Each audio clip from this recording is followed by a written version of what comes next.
जय हिंद फ्रेंड्स, आप सभी का स्वागत है आपके अपने YouTube channel excellence by APS पर। मैं एपीएस आपका स्वागत करता हूं। आज मैं स्टार्ट करने वाला हूं पर्यावरण, जो कि excellence and model school entrance exam के लिए बहुत ही ज़्यादा इम्पोर्टेंट है। मंजिल उन्हीं को मिलती है, मंजिल उन्हीं को मिलती है जिनके सपनों में जान होती है। पंखों से कुछ नहीं होता, पंखों से कुछ नहीं होता, हौसलों से उड़ान होती है, हौसलों से उड़ान होती है। इसी के साथ हम आगे बढ़ते हैं और आज हम करवाने वाले हैं एनवायरनमेंट के क्वेश्चंस, और इसी के साथ प्रैक्टिस भी करवाएंगे और क्वेश्चंस को रिलेट करके हम बताएंगे भी कि किस तरह के क्वेश्चन आपके एग्जाम में पूछे जाते हैं। तो आइए स्टार्ट करते हैं। जैसा कि मैं आपको बता देना चाहता हूँ कि क्वेश्चंस का जो पैटर्न रहता है आपके पेपर में, जो इन्वायरमेंट रहता है वो एक्चुअल में आपके इन्वायरमेंट का जो सेक्शन है वो 15 नंबर का रहता है। कितने नंबर का? 15 नंबर का। जब आपके एग्जाम में आपको 15 नंबर कंप्लीट कराने का मैं जिम्मा लेता हूँ और आप भी हमारे साथ जुड़े रहिए। ये 15 क्वेश्चंस जो 15 नंबर आपके एग्जाम में बनाएंगे, इनको हम बहुत जल्द कंप्लीट कर लेंगे, ठीक है। तो पहला क्वेश्चन है आपके लिए, वायु प्रदूषण के परिणाम स्वरूप उत्पन्न होने वाले रोग कौन कौन से होते हैं। तो वायु प्रदूषण एक्चुअल में होता क्या है? हमारे एनवायरनमेंट में वायु पाई जाती है। अब ये वायु को जो भी प्रदूषित करते हैं, जैसे आपने देखा होगा कि धुआं होता है और जो गैसेस होती हैं वो हमारे एनवायरनमेंट को प्रदूषित करती हैं। तो इनमें से जो आपका अस्थमा है, अस्थमा क्या होता है कि जैसे आपने देखा होगा कभी भी झाड़ू लग रही हो रोड पर तो वो मिट्टी उड़ने लगती है, और जो मिट्टी उड़ती है उसके कारण कई लोग खांसने लगते हैं, और वो खांसी का जो है ना उन पे गलत प्रभाव पड़ता है ना। तो उसे ही हम अस्थमा रोग कहते हैं। कुछ लोग इसके लिए कैसे होते हैं? प्रतिकूल होते हैं। क्वेश्चन नंबर सेकंड है, ताप विद्युत गिरोहों से निष्कासित कौन सी गैस वायु को प्रदूषित करती है। तो ताप विद्युत गिरह जो होते हैं उनसे निकलने वाली जो गैस होती है वो सल्फर डाइऑक्साइड होती है, नाइट्रोजन ऑक्साइड होती है और कार्बन डाइऑक्साइड होती है। आपसे पूछे जाए नाइट्रोजन ऑक्साइड का फॉर्मूला क्या होता है? NO होता है। सल्फर डाइऑक्साइड का फॉर्मूला क्या होता है? SO2 होता है। और कार्बन डाइऑक्साइड का जो फॉर्मूला होता है वो कितना क्या होता है? CO2 होता है। आपसे पूछे जाए CO2 की मात्रा एनवायरनमेंट में कितने परसेंट पाई जाती है, तो 0.03% पाई जाती है। आप कमेंट सेक्शन में बताओ ऑक्सीजन की जो मात्रा है वो कितने परसेंट पाई जाती है हमारे एनवायरनमेंट में, और जो नाइट्रोजन है उसकी मात्रा कितने परसेंट हमारे एनवायरनमेंट में पाई जाती है। कमेंट सेक्शन में जरूर बताइएगा। क्वेश्चन नंबर थर्ड है, घरेलू ईंधन के जलने से कौन सी गैस वायु को प्रदूषित करती है। तो घरेलू ईंधन जो हम लकड़ी वगैरह जलाते हैं, जिससे हम खाना वगैरह बनाते हैं, आप देखते होंगे रोजाना, है ना। तो उसमें कार्बन मोनोऑक्साइड होती है जिसे हम कहते हैं CO, और सल्फर डाइऑक्साइड होती है जिसे हम कहते हैं SO2, है ना। और कार्बन डाइऑक्साइड होती है जिसे हम कहते हैं CO2। ये सभी गैसें जो है ना, जब हम किसी भी ईंधन को जलाते हैं तो ये गैसें हमारी प्रोड्यूस होती हैं ये ईंधन को जलाने पर, ठीक है। क्वेश्चन नंबर 4 है आपका, यहाँ पर बोल रहे हैं वाहनों से निष्कासित गैस में सर्वाधिक मात्रा कौन सी गैस की निष्कासित होती है। तो आपने देखा होगा जो वाहन चलते हैं रोजाना, जैसे कि आपकी कार हो गई, मोटरसाइकिल्स हो गई, और जो है ना बसेस हो गई, और आपके ट्रक वगैरह एक्सेट्रा, ये सभी आपके जो है ना क्या है? वाहन है। अब इनसे निकलने वाली जो गैस होती है वो कार्बन मोनोऑक्साइड होती है। क्या होती है? Carbon monoxide. कार्बन मोनोऑक्साइड क्या कहते हैं? CO कहते हैं। क्या कहते हैं? CO। अब इसका मतलब क्या होता है? इसे बोलते हैं कार्बन मोनोऑक्साइड। क्या पढ़ोगे आप? कार्बन मोनोऑक्साइड इसको पढ़ोगे। एक्चुअल में होता क्या है, जब भी वाहनों से धुआं निकलता है तो धुआं से निकलने वाली जो गैसेस होती हैं वो कार्बन मोनोऑक्साइड के रूप में ही आती हैं। जब भी एनवायरनमेंट की ऑक्सीजन से सम्मिलित हो जाती है तो वो कार्बन डाइऑक्साइड के रूप में प्रदूषित हो जाती है। इसी वजह से इसका जो राइट आंसर है वो कार्बन मोनोऑक्साइड है। और किसी भी बंद कमरे में जब कोई ईंधन जलता है तो उससे भी कार्बन मोनोऑक्साइड गैस रिलीज होती है। आपसे पूछे जाए बंद कमरे में ईंधन जो जल रहा है उससे कौन सा पॉल्यूशन होगा, कौन सी गैस प्रदूषित मतलब प्रोड्यूस होगी, तो आप कहेंगे कार्बन मोनोऑक्साइड। क्या कहेंगे?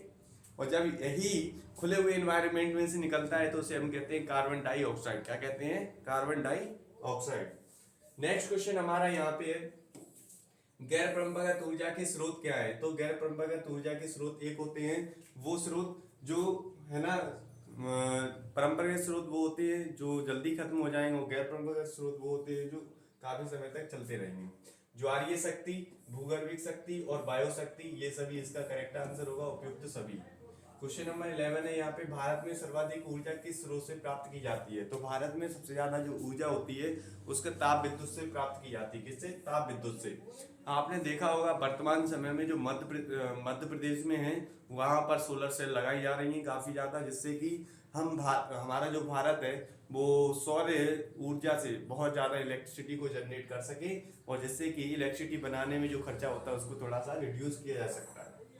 क्वेश्चन नंबर 12 है यहाँ पे, भारत के ग्रामीण क्षेत्रों में ऊर्जा का प्रमुख साधन क्या होता है? तो भारत के ग्रामीण क्षेत्रों में जो ऊर्जा का प्रमुख साधन है वो लकड़ी होती है। क्या होती है? लकड़ी।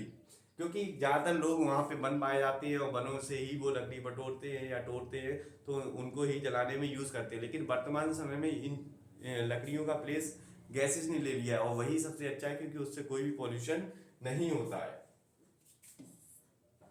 क्वेश्चन नंबर 13 है, वनोन्मूलन से वायुमंडल पर पड़ने वाला प्रभाव क्या होता है?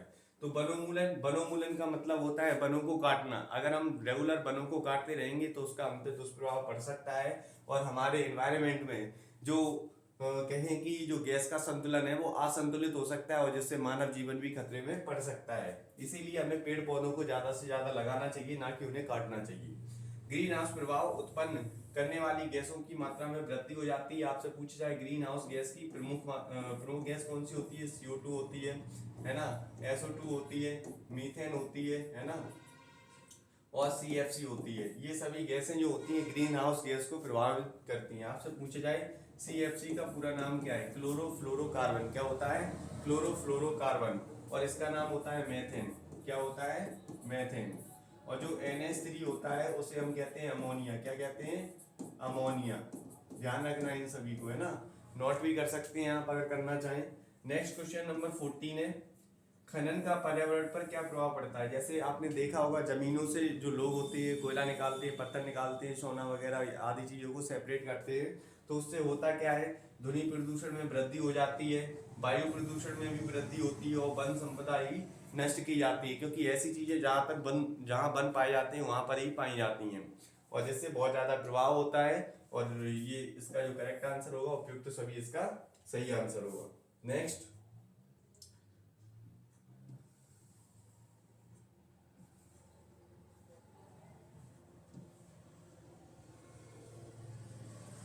नेक्स्ट क्वेश्चन यहाँ दे रखा है, क्वेश्चन नंबर 5, ज्वालामुखी क्रिया से निकलने वाली गैस कौन कौन सी होती है? तो ज्वालामुखी की जो क्रिया होती है वो एक्चुअल में क्या होता है, जब भी हमारे इन्वायरमेंट में जो क्लाइमेट होता है वो ठंडे से जो गर्म से ठंडे की ओर मूव करता है, और वो हमेशा नीचे जमीन से निकलने की कोशिश करता है। इस वजह से वो क्रिया होती है जिसे हम ज्वालामुखी के रूप में जानते हैं।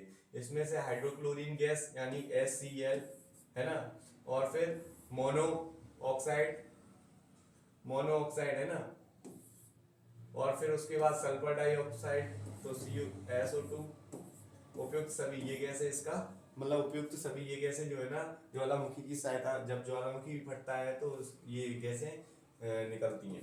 निम्नलिखित में से कौन सा एक अविघटनीय प्रदूषण नहीं है? तो इनमें पूछा गया अविघटनीय यानी कि वो प्रदूषण जो आसानी से विघटित किया जा सकता है। अविघटनीय वो होते हैं जिन्हें हम विघटित नहीं कर सकते यानी तोड़ नहीं सकते। जैसे प्लास्टिक जलाओगे, प्लास्टिक का कुछ अवशेष बचा रहता है, और भी कोई चीजें होती हैं उनका अवशेष बचा रहता है। जबकि मलमूत्र यानी कि जो बेसिकली कहते हैं टॉयलेट करते हैं तो वो कहीं ना कहीं फिल्टर हो जाती है, उससे कोई प्रॉब्लम नहीं आती है। तो मलमूत्र आपका सही आंसर होगा, है ना।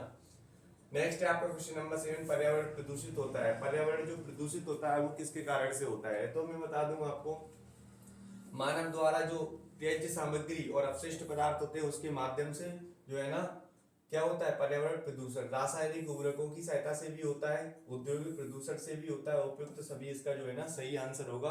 अब मानव द्वारा त्याज्य सामग्री क्या होती है? जैसे आप जानते हो फ्रेश होने जाते हैं, हम टॉयलेट होने जाते हैं, ये सभी मानव द्वारा त्याज्य की जाने वाली सामग्री होती है या अपशिष्ट होती है।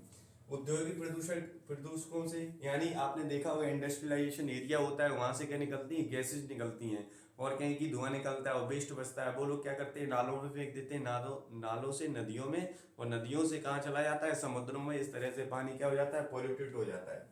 रासायनिक उर्वरकों से भी आपने देखा होगा, केमिकल फैक्ट्रीज भी होती हैं, उनसे भी बहुत ज्यादा पॉल्यूशन फैलता है। इसीलिए कहा जाता है कि इंडस्ट्रीज को शहरों से दूर आपको स्थापित करना चाहिए, और इस पर ध्यान देने की गवर्नमेंट को बहुत ज्यादा आवश्यकता है।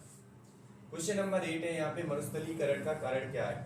तो मरुस्थलीकरण का कारण क्या है? वर्षा ना होना, यानी कि जिस किसी भी निश्चित एरिया में जब बारिश नहीं होगी तो वहां से क्या होगा? मरुस्थलीकरण बढ़ता जाएगा। जैसे आपने राजस्थान का एरिया देखा होगा, वहां पर वन कम पाए जाते हैं, तो ये प्रोसेस क्या हुई? धीरे धीरे बारिश का रेशियो कम हो जाता है। अब किसी भी निश्चित एरिया में जब बारिश बहुत कम रेशियो में होगी, यानी कह दे कि बहुत कम, बोले तो जैसे 91 सेंटीमीटर हो रहा है, फिर वो करके 55 सेंटीमीटर होगा और फिर 44 सेंटीमीटर होगा, तो इसकी वजह से क्या होता है? तो बारिश का स्तर मतलब हर साल कम होता जा रहा है और पेड़ पौधों की संख्या इसका कम होना प्रमुख कारण होता है। अब जब ऐसा होता है तो वहाँ का स्तर, जो मिट्टी होती है वो रेत में चेंज होना स्टार्ट हो जाती है, उसे ही हम कहते हैं ऐसे स्थान को मरुस्थलीकरण, जैसे कि राजस्थान में पाया जाता है।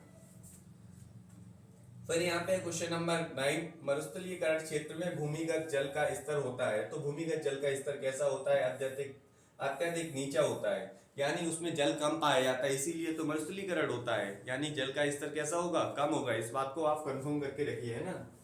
फिर नेक्स्ट आता है आपका क्वेश्चन नंबर 15, विश्व पर्यावरण दिवस कब मनाते हैं? तो विश्व पर्यावरण दिवस कब मनाते हैं? आप मुझे ये बताइए कि विश्व योगा दिवस कब मनाते हैं? विश्व योगा दिवस, विश्व योगा दिवस कब मनाया जाता है? कमेंट सेक्शन में बताइए, है ना। और विश्व पर्यावरण दिवस जो है ना वो 5 जून को मनाया जाता है। कब मनाया जाता है?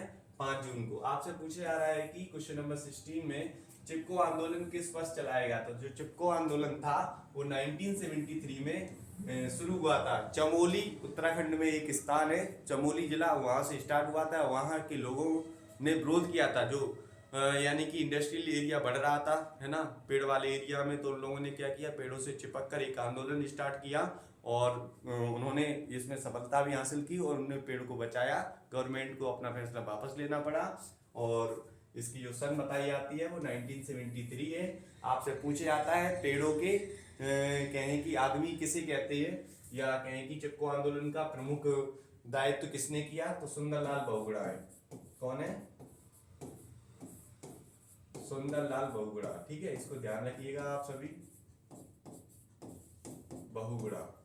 फिर आता है नेक्स्ट क्वेश्चन, यहाँ पे फिर आया विश्व पर्यावरण दिवस कब मनाया जाता है? तो आपको मैंने ऊपर बताया विश्व पर्यावरण दिवस हम 5 जून को सेलिब्रेट करते हैं। और ये इंपॉर्टेंट क्वेश्चन है इस बार के लिए, क्योंकि हर बार क्वेश्चन आता है, एनवायरनमेंट का क्वेश्चन पूछा ही जाता है एनवायरनमेंट में, वो भी मेन क्वेश्चन बन जाता है विश्व पर्यावरण दिवस के रूप में।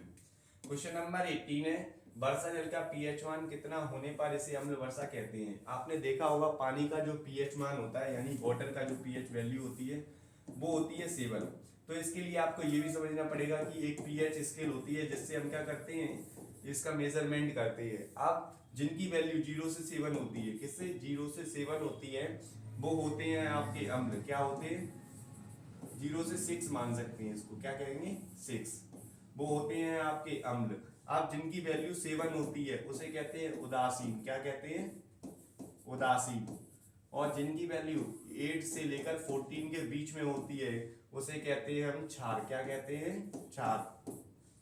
आपसे पूछा जाए कि पीएच स्केल पर जो वैल्यू होती है वो कहाँ से कहाँ तक प्रदर्शित की जाती है? तो 0 से 14 तक। ये क्वेश्चन आपके बन जाएंगे और बहुत ज्यादा इंपोर्टेंट क्वेश्चन होता है। आपसे पूछा जाए खून जो होता है, यानी कि खून, ब्लड, आपने सुना ही होगा। खून का जो पीएच वैल्यू होता है वो कितना होता है? तो ये होता है 7.4। कितना होता है? 7.4। ठीक है। नेक्स्ट क्वेश्चन है, अत्यंत क्षारीय जल का पीएच मान होता है। तो अत्यंत क्षारीय जो जल का पीएच मान कितना होता है? 14 होता है। कितना होता है? 14। ठीक है। क्वेश्चन नंबर 20, पीएच मान पाया जाता है। पीएच, देखो ये क्वेश्चन आ गया, यहाँ पे मैंने बताया था आपको, ये पूछा गया है कि पीएच मान 0 से 14 के मध्य पाया जाता है। कहाँ से कहाँ के बीच में पाया जाता है? 0 से 14 के मध्य में। यहाँ तक अगर आपको कोई डाउट है तो कमेंट सेक्शन में जरूर पूछिए, और जो क्वेश्चन आपसे पूछे जा रहे हैं उनको आप जो है ना जरूर आंसर दीजिए, कोशिश कीजिए, है ना। बाकी आगे बढ़ते हैं। अब यहां से क्वेश्चन नंबर स्टार्ट होता है 22 से, है ना, 21 से, सॉरी। ठीक है।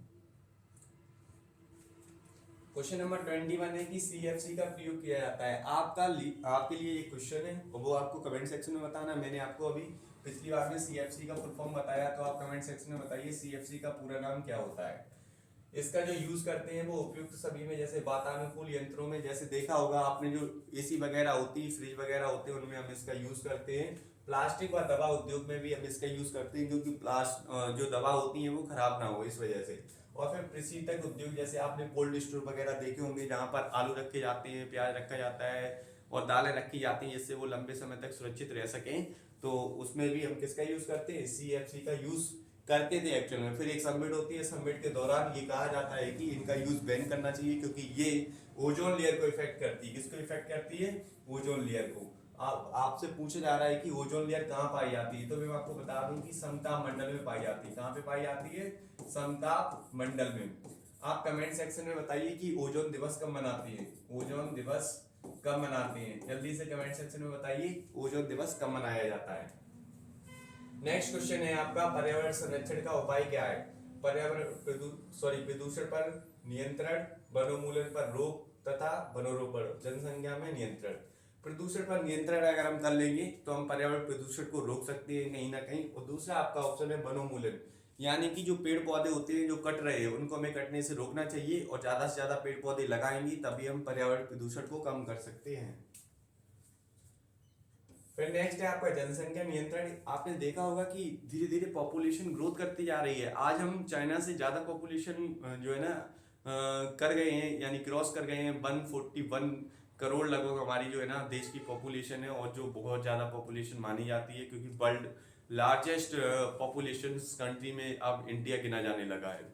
अब इससे होता क्या है कि जब हमारे पास जनसंख्या ज्यादा होगी तो हमारे लिए रहने खाने पीने की जो है ना व्यवस्थाएं भी ज्यादा करनी पड़ेंगी। और जब हम रहेंगे तो ज्यादातर देखा होगा आपने, जैसे किसी भी पिता के अगर 5 पुत्र हैं तो वो 5 जगह खेत बना, मतलब खेतों में घर बनाएंगे। फिर धीरे धीरे क्या होता है, खेती का स्तर तो थोड़ा थोड़ा कम होता जाता है, इससे प्रॉब्लम क्रिएट हो जाती है।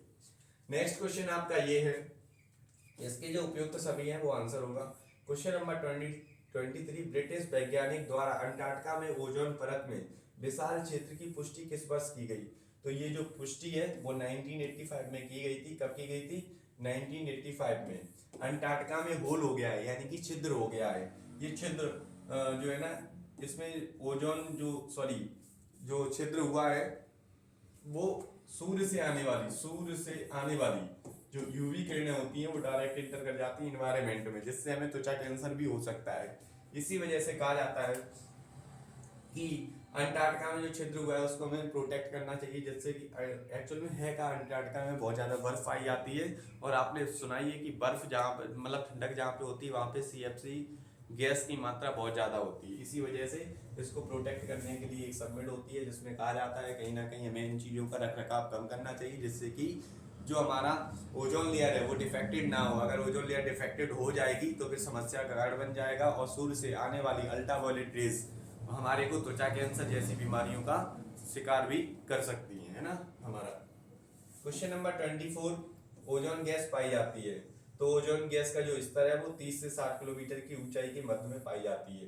तो आपके बेसिकली क्या होते हैं, सबसे पहले ट्रोपोस्फीयर, फिर स्ट्रेटोस्फीयर, फिर आपका मेसोस्फीयर, फिर हाइड्रोस्फीयर, फिर एक्सोस्फीयर पाए जाते हैं, यानी 5 स्तर होते हैं। सबसे पहले जो ट्रोपोस्फीयर होता है, मौसम संबंधी परिवर्तन वहीं पर होते हैं। आपसे पूछे जाए मौसम संबंधी परिवर्तन कहाँ पर होते हैं, तो आप कहेंगे ट्रोपोस्फीयर पर होते हैं। कहाँ पर होते हैं, ट्रोपोस्फीयर पर। सेकंड क्वेश्चन है आपका कि ओजोन गैस कहाँ पाई जाती है, तो आपकी 30 से जो 60 किलोमीटर की जो है ना डिस्टेंस, उसमें पाई जाती है ओजोन गैस। मैंने आपसे पूछा था कि ओजोन दिवस कब मनाया जाता है, तो ओजोन जो दिवस है वो हम 16 सितंबर को मनाते हैं। कब मनाते हैं, 16 सितंबर। ठीक है, ध्यान रखना। नेक्स्ट क्वेश्चन है आपका यहाँ पर 32, अंतरराष्ट्रीय ओजोन दिवस कब मनाते हैं। तो यहाँ पे दे रखा भी है क्वेश्चन, हम 16 सितंबर को क्या मनाते हैं, आपका जो है ना ओजोन दिवस। अब मैं आपसे पूछ रहा हूँ 5 सितंबर को क्या सेलिब्रेट करते हैं, 5 सितंबर को क्या सेलिब्रेट करते हैं, 5 सितंबर को। ठीक है, कमेंट सेक्शन में बताइए 5 सितंबर को कौन सा दिवस मनाया जाता है। काफी बार क्वेश्चन पूछा गया है। क्वेश्चन नंबर 33, सूर्य की पराबैंगनी किरणों का दुष्परिणाम क्या होता है। तो सूर्य की जो किरणें जब आएंगी अपने एनवायरनमेंट में तो मनुष्य में कैंसर हो जाएंगी, त्वचा कैंसर, चमड़ी जो हमारी जो खाल होती है वो जलने लगेगी, और शिशु विकृतियां हो जाएंगी, यानी कई जो जन्म लेते हैं बच्चे, उनमें क्या होगा, किसी के हाथ होंगे, किसी की आंखें होंगी, किसी का नाक होगा, ऐसे करके कहीं ना कहीं डिफेक्ट उत्पन्न होने लगेगी। इसीलिए हमें जो ओजोन लेयर है उसे प्रोटेक्ट करने की बहुत ज़्यादा आवश्यकता है। क्वेश्चन नंबर 34, एसिड रेन का नामांकन किया है। तो एसिड रेन का नामांकन जो किया है वो रॉबर्ट एंगस स्मिथ ने किया है। किसने किया है? रॉबर्ट एंगस स्मिथ ने किया है। ठीक है। क्वेश्चन नंबर 35, पीएच मान 7 के शुद्ध प्राकृतिक जल को क्या कहते हैं? जो पीएच मान 7 है उसके शुद्ध प्राकृतिक जल को हम उदासीन कहते हैं। क्या कहते हैं? उदासीन। आप ध्यान रखना कि क्षारीय वैल्यू कहाँ से कहाँ तक की होती है? 8 से लेकर 14 के बीच में पीएच है ना।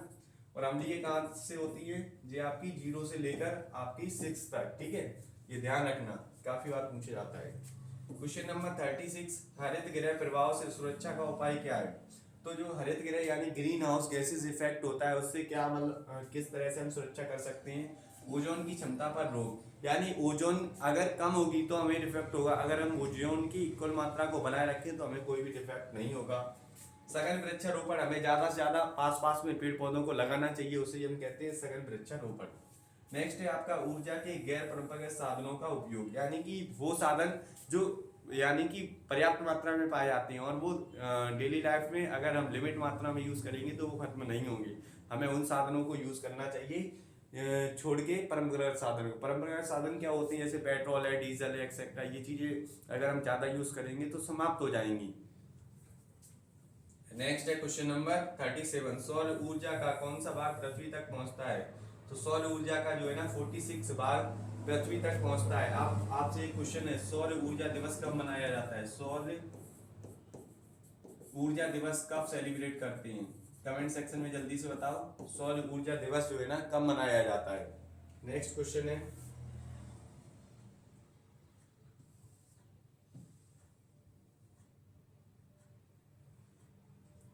अब यहाँ पे क्वेश्चन पूछा गया है, ओजोन गैस का सर्वाधिक सघनता मिलती है। ओजोन गैस की जो सबसे ज्यादा सघनता मिलती है कहाँ पे मिलती है? भूमध्य रेखाओं पर मिलती है। कहाँ पे मिलती है? भूमध्य रेखाओं पर। क्वेश्चन नंबर 26 है, सीएफसी का आविष्कार अमेरिका ने किस वर्ष में किया था? आपसे काफी बार क्वेश्चन पूछा जाता है, इंपोर्टेंट क्वेश्चन है।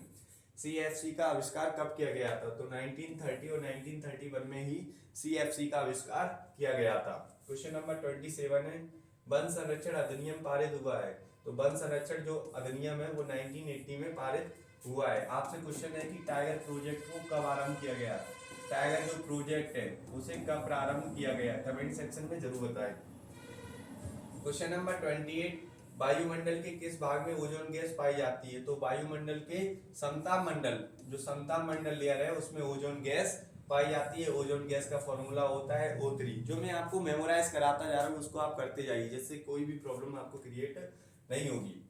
और जो आप देख रहे हैं वीडियो, उसके लिए जो है ना चैनल है वो एक्सीलेंस बाय एपीएस सर पर है। Excellence by APS sir YouTube channel है।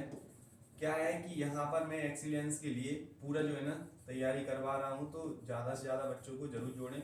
ठीक है, बाकी उनका भी भला हो सके। ठीक है।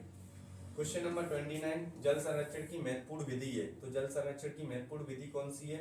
ये सभी विधि हैं। जल की उचित वितरण व्यवस्था, यानी कि जल सभी के लिए उपलब्ध होना चाहिए। ऐसा नहीं है कहीं पर जल बहुत ज्यादा पाया जा रहा है और कहीं पर जल बहुत कम। अपशिष्ट जल का शोधन होना चाहिए, यानी कि जो खराब जल है, जैसे मान लो हम सब्जी वगैरह धोते हैं, सब्जी वगैरह धोने के बाद अगर उस पानी को हम सफाई, जैसे कि मतलब पोछा लगाना है उसको कर सकते हैं, या सब्जी धोने वाला पानी है उसे हम जो आप देखे होंगे पेड़ पौधे लगाते हैं उनमें भी डाल सकते हैं। तो इस तरह से हम उसका यूज भी कर सकते हैं। भूमिगत जल का विवेकरण प्रयोग, आज देख रहे हो कि पक्की नालियां और नाले बन रहे हैं, जिससे होता क्या है कि जो पानी होता है डायरेक्ट नालों में, और नालों से नदियों में, और नदियों से कहाँ जाता है?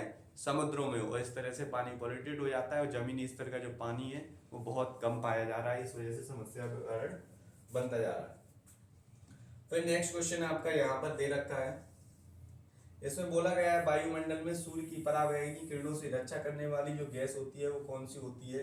तो वायुमंडल में जो पराबैंगनी यानी अल्ट्रावायलेट रेज, यूवी किरणें बोलते हैं इन्हें, क्या कहते हैं? यूवी किरणें। तो इनसे जो रक्षा करती है वो हमारी ओजोन गैस करती है। इसका जो फॉर्मूला होता है वो O3 होता है, जबकि हीलियम का फॉर्मूला He होता है, कार्बन डाइऑक्साइड का फॉर्मूला CO2 होता है, और जबकि हाइड्रोजन का फॉर्मूला क्या होता है, H होता है। क्या होता है, H। ठीक है। नेक्स्ट क्वेश्चन नंबर 37, सौर ऊर्जा का कौन सा भाग पृथ्वी तक पहुंचता है? तो ये तो मैंने बता ही दिया था 46%। हरित गृह गैसें कौन कौन सी हैं? तो हरित गृह गैसें कौन कौन सी हैं? NH4 ये मीथेन बोलते हैं, मैंने बताया ही था। CO2 कार्बन डाइऑक्साइड बोलते हैं। CFC को क्या बोलते हैं? CFC का पूरा नाम क्या होता है? कमेंट सेक्शन में आप बताइएगा। उपयुक्त सभी इसका सही आंसर है। क्वेश्चन नंबर 39 है, भारत के किस क्षेत्र में झूमिंग कृषि से वनों का विनाश सर्वाधिक हो रहा है? झूमिंग कृषि एक्चुअल में होती क्या है? जो आदिवासी लोग होते हैं वो झूमिंग कृषि को करते हैं। वो पहले फसल को उगाते हैं, फसल के बाद जैसे मान लो आपने बाजरा देखा होगा, बाजरा की बाली वाली वो काट लेते हैं। अब काटने के बाद जो उसका अवशिष्ट बचता है उसमें क्या कर देते हैं, पूरे खेत में आग लगा देते हैं। वो आग कभी कभी क्या होती है, वनों में फैल जाती है, जिससे वन क्या होते हैं, प्रभावित होते हैं। तो उत्तर पूर्वी भारत के आदिवासी क्षेत्रों में इसका यूज किया जाता है। क्वेश्चन नंबर 40, पर्यावरणीय अवक्रमण का कारण क्या है? उपयुक्त सभी हैं। जनसंख्या में तीव्र वृद्धि हो जाएगी तो पर्यावरण पर है ना गलत इफेक्ट पड़ेगा। प्राकृतिक संसाधनों का विवेकहीन प्रयोग और औद्योगिकरण, यानी कि जैसे जैसे चीजें बढ़ती जाएंगी, यानी आपका जो इन्वायरमेंट है अगर असंतुलित होगा तो उसमें समस्या कारण बन जाएगा और हमें कई सारी जो है ना चीजों का सामना मतलब चीजें जो होती हैं कम होती हैं। अब जैसे आपने देखा होगा, जैसे मान लो बहुत ज्यादा जनसंख्या हो जाएगी तो घरों की संख्या कैसी होती है, बढ़ जाती है।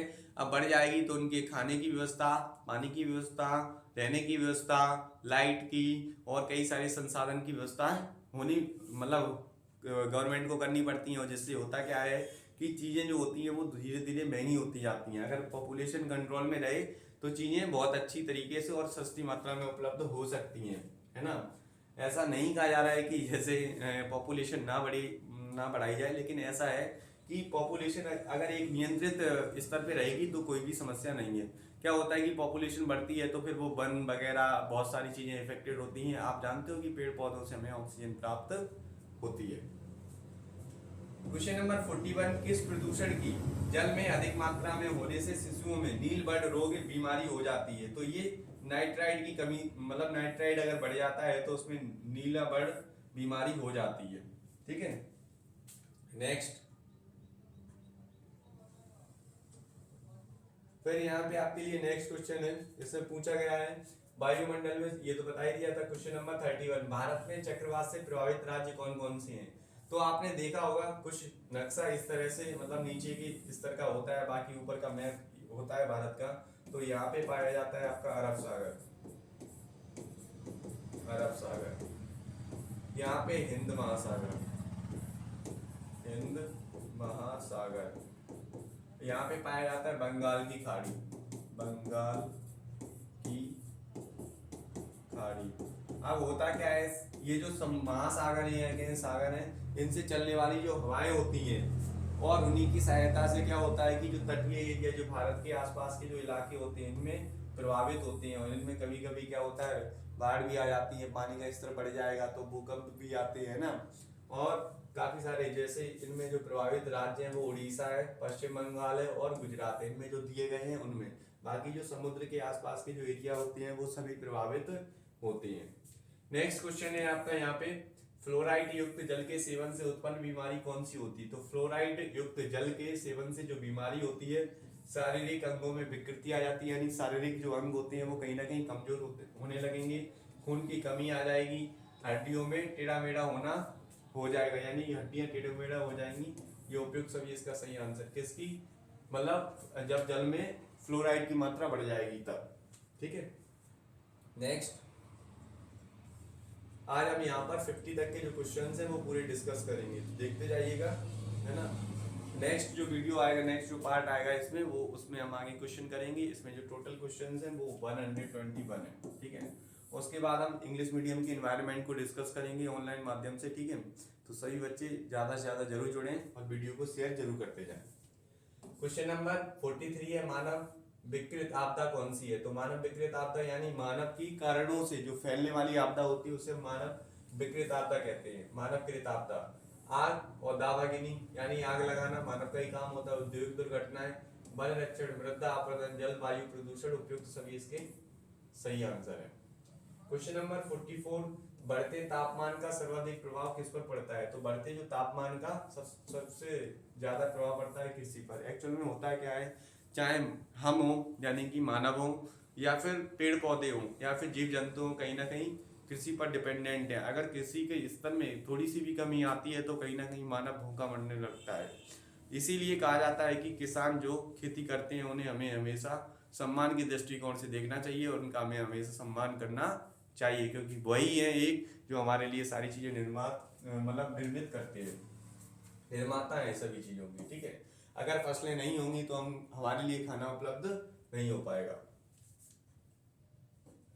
क्वेश्चन नंबर 45, रेडियोधर्मी बाह्य स्राव को क्या कहते हैं? तो रेडियोधर्मी बाह्य स्राव को कहते हैं शाही अपशिष्ट। क्या कहते हैं? शाही अपशिष्ट। क्वेश्चन नंबर 46 है, वायु प्रदूषण का स्थानीय मौसम पर प्रभाव पड़ता है। उपयुक्त सभी। सूर्य प्रकाश की सघनता बढ़ जाती है, दृश्यता पर प्रभाव पड़ता है, अम्ल वर्षा के रूप में भी प्रभाव पड़ता है। अम्ल वर्षा आपसे पूछ जाए क्या क्या होती है इसमें, तो SO2 होता है और NO2 होता है। NO2 होता है। ये आपसे पूछा है अम्ल वर्षा की प्रमुख जो गैसें होती हैं वो कौन कौन सी होती हैं? CO2 और NO2 होती हैं। इनका pH मान, जो pH वैल्यू होती है वो 5.6 से क्या हो जाती है? कम हो जाती है, तब हम उसे अम्ल वर्षा कहती है। यानी कभी कभी आपने देखा होगा जब हम रूम में बैठे हैं तो हम रूम से बाहर जाते हैं तो आपने देखा होगा सूर्य की रोशनी बहुत मतलब प्रकोप होती है और उससे हमारी दृष्टि पर प्रभाव पड़ सकता है। तो हम क्या करते हैं, जैसी रोशनी में जाते हैं तो आंखों को थोड़ा सा बंद कर लेते हैं और बंद करने के साथ धीरे धीरे खोलने की कोशिश करते हैं, तभी हम उसके प्रकाश को है ना कंट्रोल कर पाएंगे। अगर डायरेक्टली आप उसके प्रकाश को मतलब इंटरफेयर में आ जाओगे या संपर्क में आओगे तो फिर समस्या का कारण भी बन सकता है। इसीलिए आपको हमेशा ध्यान रखना है कि कम प्रकाश में भी समस्या है और ज्यादा प्रकाश में भी आपको जो प्रकाश रखना है यानी लाइट जो रखी है नॉर्मल रखनी है। ठीक है। क्वेश्चन नंबर 47, तापीय प्रदूषण का प्रमुख कारण क्या है? तो तापीय प्रदूषण का प्रमुख कारण है उपयुक्त सभी। मानव गतिविधियों में CO2 की वृद्धि हो जाती है, ग्रीन हाउस गैस की मात्रा में भी वृद्धि हो जाती है, ओजोन परत क्षरण होने लगता है, इस वजह से ये प्रदूषण जो है ना तापीय प्रदूषण कहलाता है। नेक्स्ट क्वेश्चन नंबर 48, ऊर्जा का गैर परंपरागत स्रोत कौन सा है? तो ऊर्जा का जो गैर परंपरागत स्रोत है वो है जल। क्या है? जल। ठीक है। नेक्स्ट क्वेश्चन नंबर यहाँ पे पूछा गया है, रिएक्टर पैमाने से नापा जाता है। रिएक्टर पैमाने से क्या नापा जाता है? भूकंप की तीव्रता। मोस्ट इंपोर्टेंट क्वेश्चन है और ये काफी ज्यादा पूछा जाता है आपके एग्जाम में। रिएक्टर पैमाने पर क्या नापा जाता है? तो भूकंप की जो तीव्रता होती है उसे हम नापते हैं। क्वेश्चन नंबर यहाँ पे दे रखा है, पर्यावरण आपदा का उदाहरण है। तो पर्यावरण आपदा का क्या उदाहरण है? तो इसमें जो सही आंसर होगा वो है उपयुक्त सभी। नवीकरणीय, पर्यावरण प्रदूषण, मरुस्थलीकरण, ये सभी इसके क्या होंगे? सही आंसर होंगे।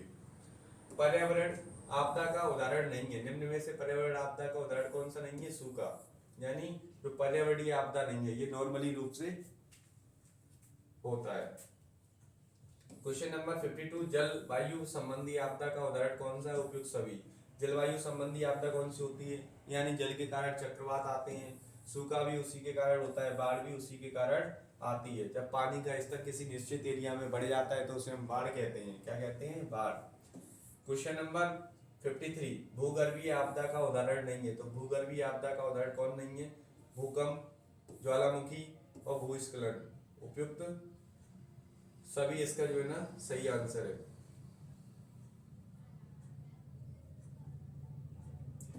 भूगर्भीय आपदा का उदाहरण नहीं है, निम्न में से भूगर्भीय आपदा का उदाहरण नहीं है। इसमें है, ये जो है ना है में आएगा। ठीक है, भूगर्भीय आपदा का उदाहरण ये सभी होते हैं। भूगर्भीय आपदा का उदाहरण इनमें से कौन सा नहीं होगा? वो होगा चक्रवात। ये ऐसे है ना, इसमें है करके आएगा। नेक्स्ट क्वेश्चन नंबर है 55, आपदा का प्रमुख कारण क्या होता है? तो आपदा का जो प्रमुख कारण होता है तीव्र शहरीकरण, यानी ज्यादा जब जनसंख्या बढ़ जाएगी तो उन्हें रहने के लिए स्थान भी चाहिए रहेगा। पर्यावरणात्मक ह्रास, यानी कि जब हम ज्यादा घर बनाएंगे तो हमें कहीं ना कहीं पेड़ पौधों को काटने की जरूरत जरूर पड़ती है, तभी हम घर बना पाते हैं, है ना। और फिर उसके बाद है आपका जागरूकता और सूचना का अभाव होता है। इसीलिए इसका जो करेक्ट आंसर है उपयुक्त सभी है। क्या है? उपयुक्त सभी। क्वेश्चन नंबर 56 है, ओजोन छिद्र का पता कहाँ पर चला है? ओजोन छिद्र जो है वो कहाँ पर पाया जाता है? तो मैंने बताया था आपको, अंटार्कटिका पर जो ओजोन छिद्र का पता लगाया गया था। ओजोन छिद्र का पता वैज्ञानिक को कब चला था? तो ओजोन छिद्र का जो पता है वो 1998 में चला था। कब पता चला था? 1998 में। क्वेश्चन नंबर 58 है, भोपाल गैस दुर्घटना घटित होने का वर्ष कौन सा था? ये भी क्वेश्चन इंपोर्टेंट है। 1984 में। कब पता चला था? 1984 में 2 से 3 दिसंबर के बीच की ये बात होती है ना। इसमें MIC का पूरा नाम होता है मिथाइल आइसोसाइनेट गैस शामिल होती है। ये दुर्घटना कहाँ पर हुई? ये दुर्घटना भोपाल में हुई। कहाँ पे हुई? भोपाल में। कार्बोनेट की एक फैक्ट्री होती है और जिसमें क्या होता है, सुरक्षा अच्छी ना होने की वजह से वहाँ पे लीकेज हो जाता है और लीकेज होने की वजह से उस फैक्ट्री के कर्मचारी और प्लस उसमें उसके आसपास रहने वाले लोग भी इससे प्रभावित हो जाते हैं और उनकी मृत्यु हो जाती है। क्वेश्चन नंबर 59, नाव की प्रदूषण का कारण क्या है? तो नाव की प्रदूषण का समस्थानिकों के उत्पादन में समय अवशिष्ट पदार्थ के रूप में, यानी 1H1 आपने देखा होगा, 1H2 देखा होगा, 1H3 देखा होगा। ये हाइड्रोजन के समस्थानिक होते हैं। किसके? हाइड्रोजन के। इसे हम कहते हैं प्लूटोनियम, इसे कहते हैं ड्यूटेरियम, इसे कहते हैं ट्राइटियम। ठीक है, ये तीनों पूछे जाते हैं, ध्यान रखना। परमाणु शक्ति द्वारा विद्युत उत्पादन संयंत्रों से, नाभ की रिएक्टरों से उपयुक्त सभी इसका सही आंसर है। क्वेश्चन नंबर आपका 60 है, तापीय प्रदूषण का प्रभाव होता है। तो तापीय प्रदूषण का प्रभाव क्या होता है?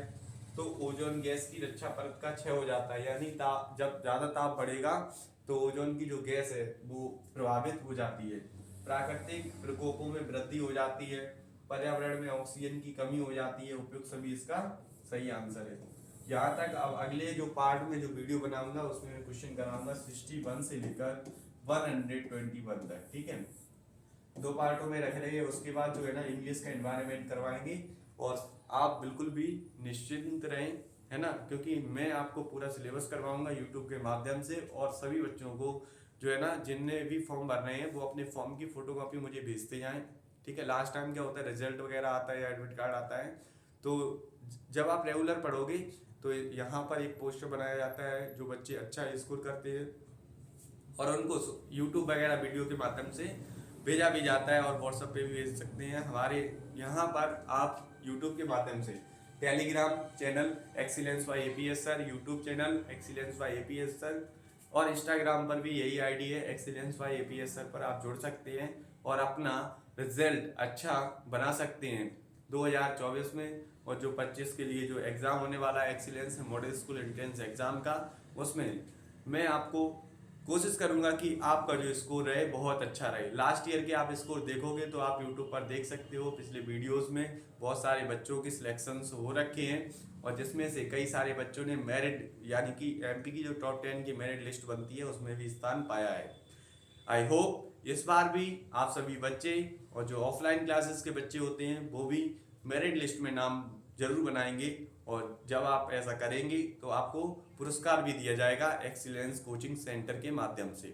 तो अगर आप इस कड़ी में शामिल होना चाहते हैं तो आज ही ज्वाइन करें excellence by APS YouTube channel को और व्हाट्सएप ग्रुप से ज्वाइन करने की कोशिश जरूर करें। इन सभी की लिंक मैं वीडियो के डिस्क्रिप्शन बॉक्स में जरूर दे दूंगा, उससे जुड़ने की कोशिश करें। अभी के लिए बस इतना ही। जय हिंद फ्रेंड्स, जय Hind students, thank you for watching.